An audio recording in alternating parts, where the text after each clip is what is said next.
All right, Coach. Big win against Pepperdine today. What are some thoughts after today's win?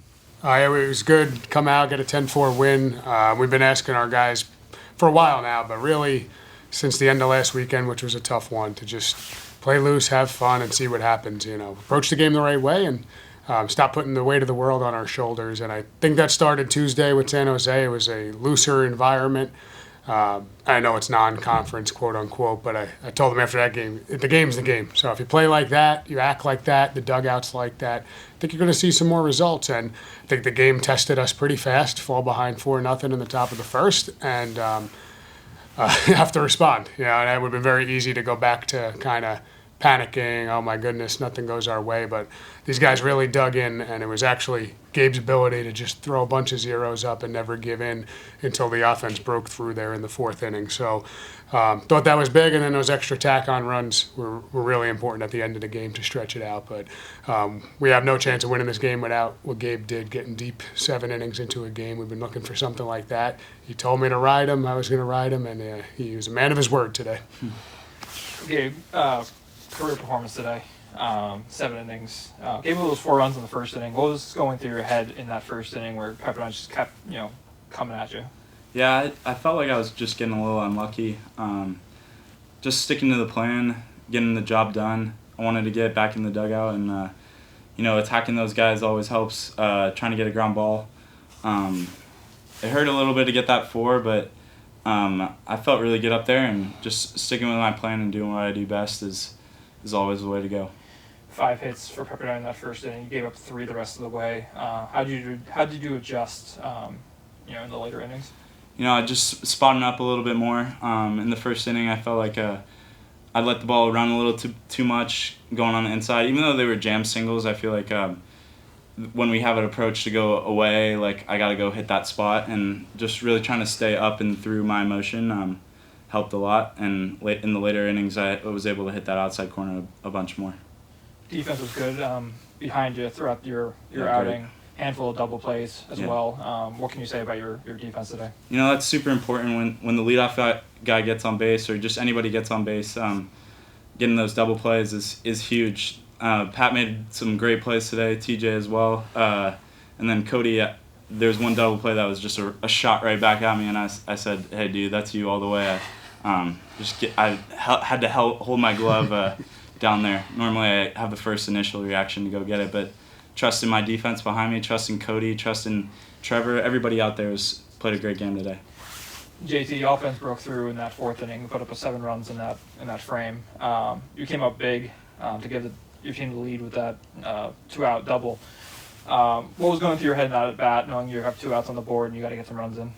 Yeah, I think we talk about not trying to do too much. I think we talk about trying to hit the ball hard, just hit lasers all over the field. And I think in that moment we talk about winning time moments as a program, and the pressure's not on us as an offense. We do our job, we stick to our approach and our plan that Coach Garv and Coach DiToma have put before us, and good things happen from there. So that's how we kind of got it going. You've been playing well recently. You got 2 hits in the series finale at Pacific. What's going through your head right now offensively as you get more reps, every day? Just have fun with it. One thing that has kind of pushed me back a little bit is getting too deep into what's going on. How does my swing feel? Just have fun with what's going on in the field. Have fun with the guys because we only have so much time together.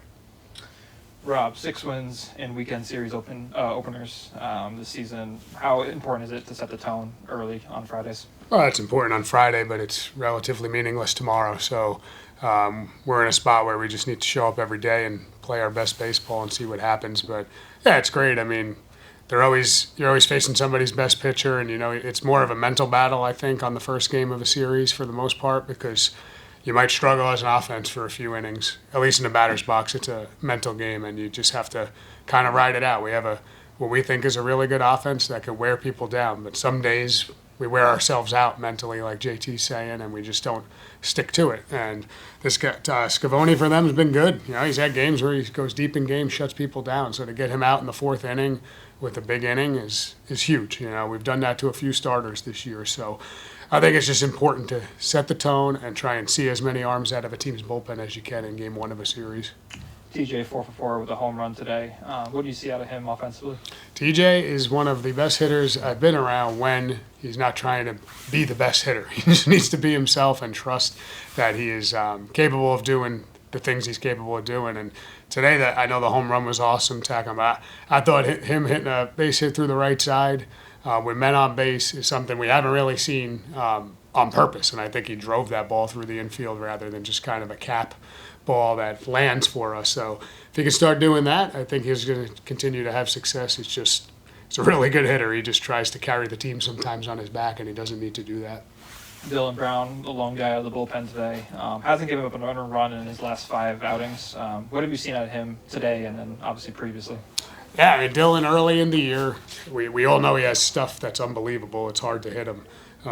He's one that if he gets himself in trouble falling behind or putting people on, and he's really limited that lately, throwing strikes ahead of hitters for the most part. He does have the ability, when he does fall behind, his stuff is so good that he can be over the plate and it's still hard to hit. And that's what he's been doing, and we've kind of been able to stretch him out a little more, and he's one of our strongest guys as far as coming back the next day or on one day's rest, so that's why we lean his way on Fridays, so we still have him available the rest of the weekend if need be. Back here tomorrow against Pepperdine, game 2. What can you use from today heading to that game? Just the fun aspect. I mean, being as fast and loose as we can play. I guess we taught ourselves today that we can fall behind and just stay in the fight and play. So any type of game, whatever it is, like I told them, we don't have time to mess around here. We just got to show up, and now we got 13 games guaranteed to us left in the season. So I suggest they just keep having fun with each other and see what happens.